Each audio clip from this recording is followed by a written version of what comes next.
তুই কেন বসে ড্রয়িং রুমে ঢুকে তার ওই গোপন ফাইলগুলো চুরি করতে চেয়েছিলি? বল বল বললা। ওগুলো কাগজ নয়, ওর মাঝে লুকিয়ে আছে শয়তান প্রেমাংশু ব্যানার্জির সমস্ত বেআইনি কার্যকলাপের সাক্ষী। লুকিয়ে আছে আমার সব হারানোর ইতিহাস। তাই ওই কাগজগুলো চুরি করে আমি ওই প্রেমাংশু ব্যানার্জির বুকে বারোই খবর বসাতে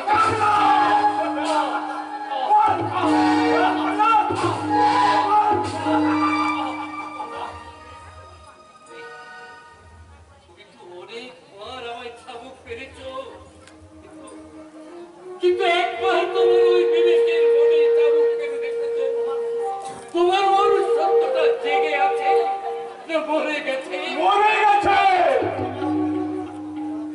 বেকারত্বের জ্বালা সহ্য করতে না পেরে তোমার মনুষ্যত্বটা একটু একটু মনে নেই। আমি বলছি মনে নেই, ঘুমিয়ে আছে।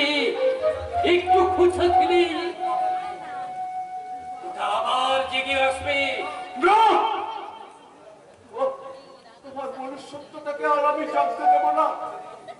যেদিন যেদিন আমি বেকার ছিলাম, সৎভাবে বাঁচার আশায় প্রতিটা অফিসের দুয়ারে হন্যে সেদিন সেদিন তোমাদের একমাত্র ওই প্রেমাংশু ব্যানার্জি আমাকে পথ থেকে তুলে এনে এই সুখের সীমানায়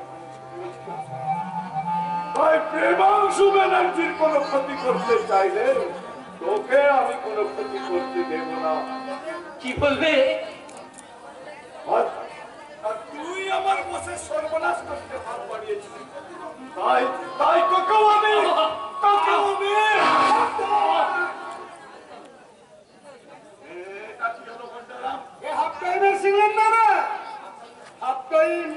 তুমি খেলবে আর লাস্ট টাইম খেলবো আমি।